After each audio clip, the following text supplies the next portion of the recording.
The other thing being banned, the Biden administration loves the bans on things in your home.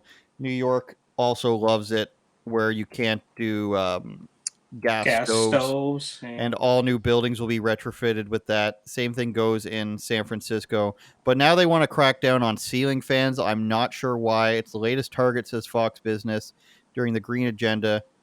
And the Department of Energy is proposing a rule that would require ceiling fans to be more energy efficient, arguing the move would save U.S. households on energy costs. I don't get it, Eric.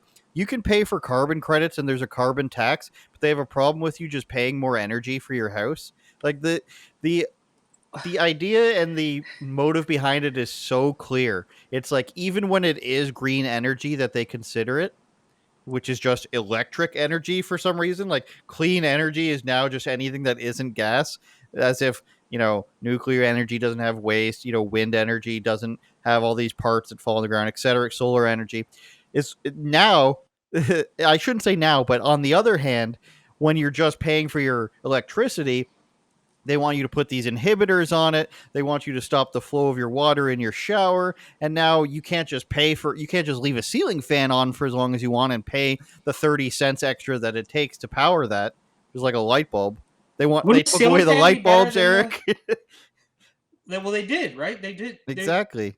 Okay, but wouldn't the ceiling fan be better than running the AC all day? Exactly. According to the Energy Department's analysis, the new rules would have saved households $39 over the lifespan of the new energy efficient fan. However, the cost to manufacturers associated with the increased equipment will total 86.6 million per year, the department said.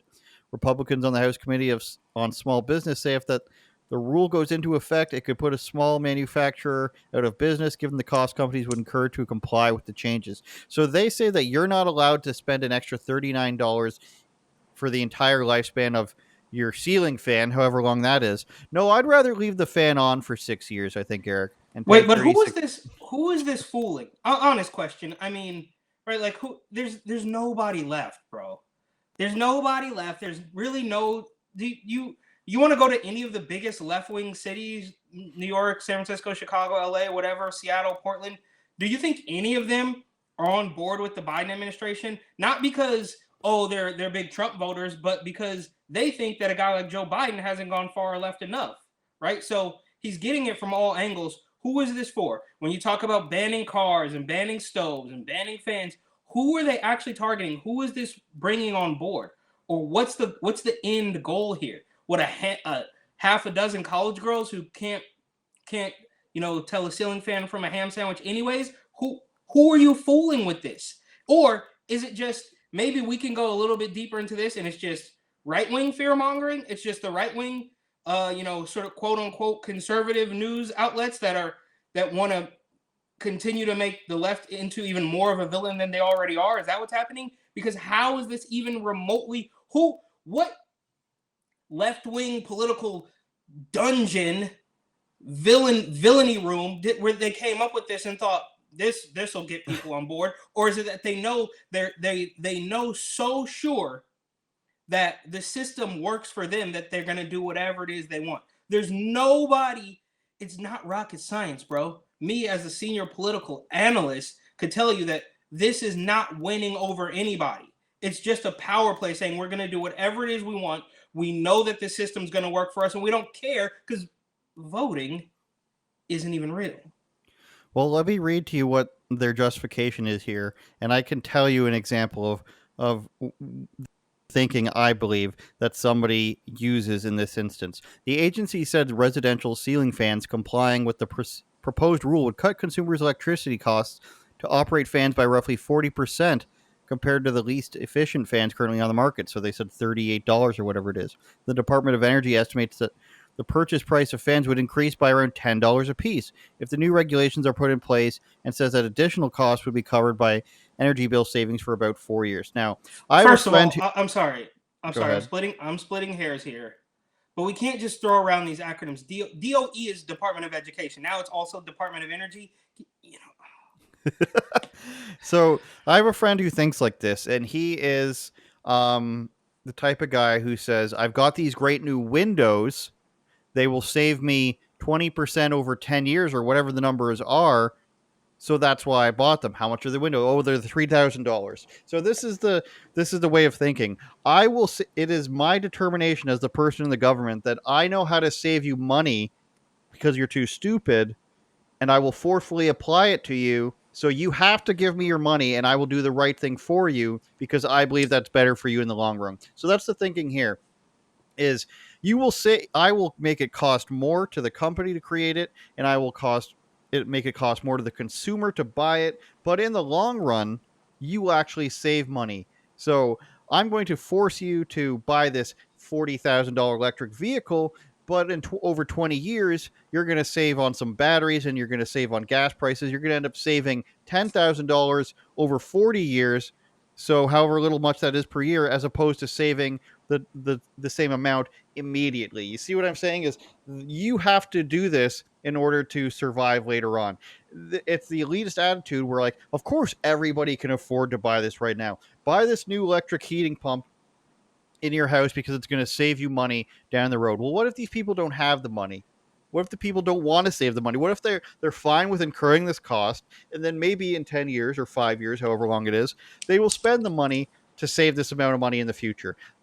That's my stance. Is you don't have this inherent right to taking my money. And this is an argument I have with my friend a lot, and he's a very smart guy. But it's like, what gives you the government the right to take your money inherently? I say, and he's all for these. Oh, you get this grocery rebate tax if you have 3 children, or you get this child benefit tax for childcare, or whatever it might be. How about you don't take my money in the first place, and then I'll decide what I want to do with it? The government thinking, the leftist way of thinking, and he would never call himself that. He would call himself a centrist, which I don't believe exists, or a center right person.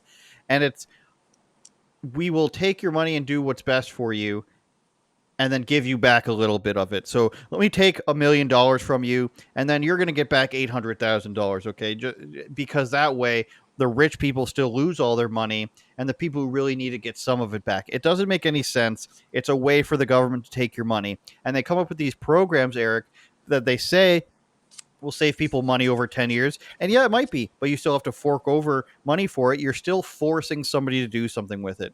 If the ingenuity is there, and if it saves people money, people will naturally be driven to it. You don't see people, buying a steam. There aren't any steam engine trains out there, and I know that's a bad example, but as technology progresses and it becomes widely more available, and you got this phone in your hand that could do anything for you, as iPhones are still $1,100, let's say. There's a lot more people buying the phones that are $400 because they're affordable and the technology is largely the same. And if they want to, and if they want to fork over the extra $700 for the iPhone, then they're going to do it because the technology's there, it's cool or whatever. I have a PlayStation 5. It was very expensive. I felt like buying it, but this is like saying like everybody's got to have a 4K TV, and if you don't, because it's like energy saving or something like that, and you're wasting money on your television by powering it with these stupid 2K TVs. Upgrade to the 4K. It's just an extra $500. Over 10 years, you'll thank me. That's what it's like. Is force this technology down people's throats, whether they want it or not.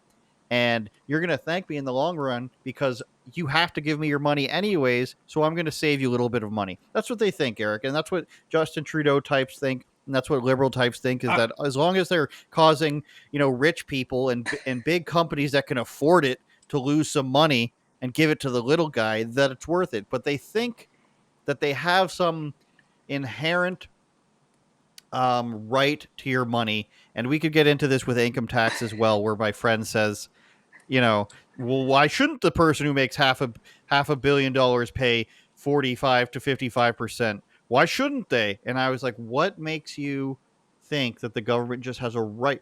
Why do they just get more of your money because you make more of your money? Explain that to me. And nobody ever can.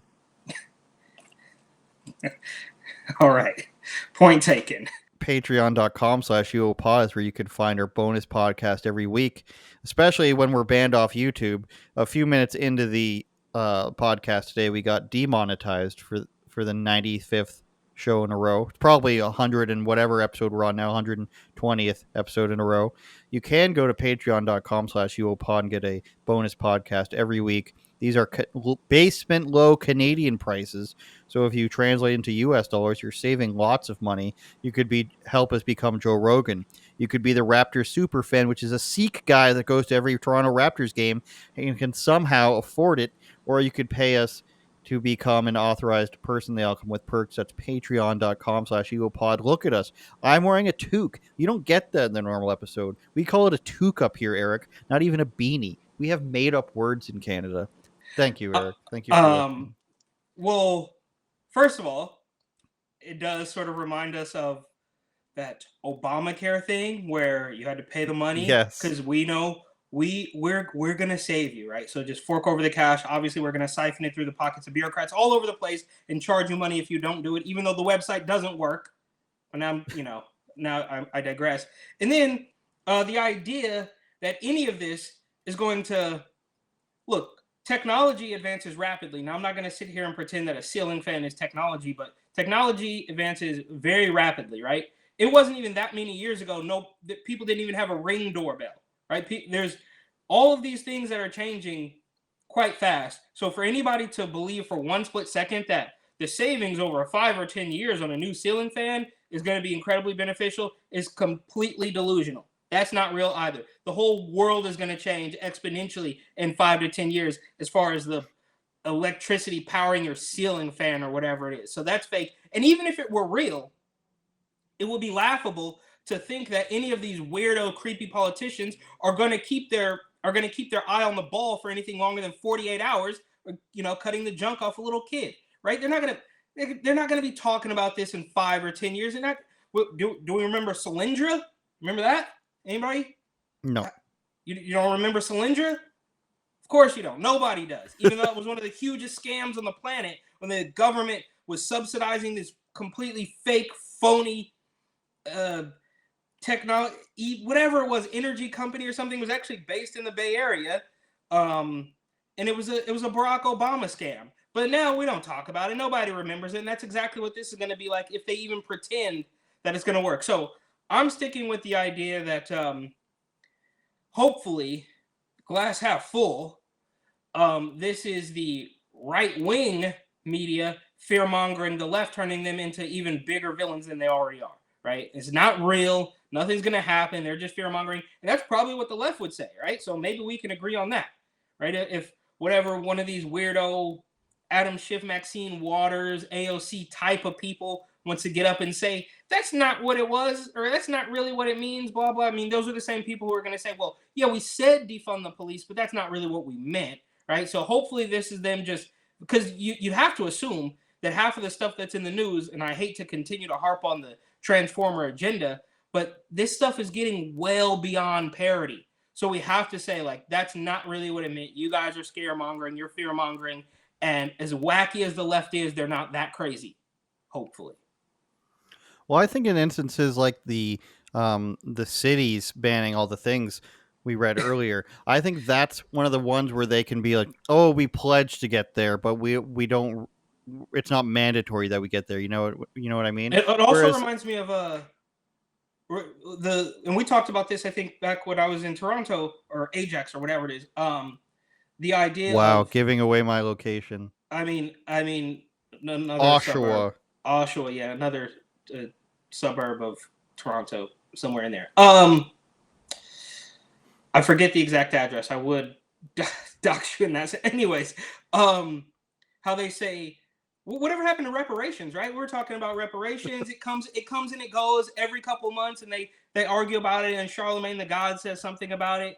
But what they always do is they say, well, we're gonna study. We need more money so we can study and nothing ever happens. It's all completely fake for the, I don't know. Well, the hate economy, I think you could call it, where it's like you got to pay this $200,000 to this researcher from black coffee house workers whose names end in the letter X or something, and these are the only people that can teach this program, that sort of thing, or race relations, diversity officers. They got to keep coming up with ways to pay these people money, or else their jobs go extinct because they don't need to exist at all. You know what I mean? And these are the same people. I do. These are the same people that will. So, ceiling fans, cars, planes, gas stoves, all of this stuff they want to ban, and they also want to charge you a congestion tax. So now you're take a place like New York, for instance, one of the few places in the entire country, I believe, that is charging a city tax on top of a state and federal. They want to tax you to drive on certain roads below 14th Street or whatever it is. So it's one thing to have a toll roll and to cross a bridge on top of the taxes. But they would say, well, you want to go south of 14th and that's going to run you about $20. Like, I mean, it just never They ends. don't want you to be able to leave your home because leaving means you can stop paying taxes to them. Turn it up, Jordan.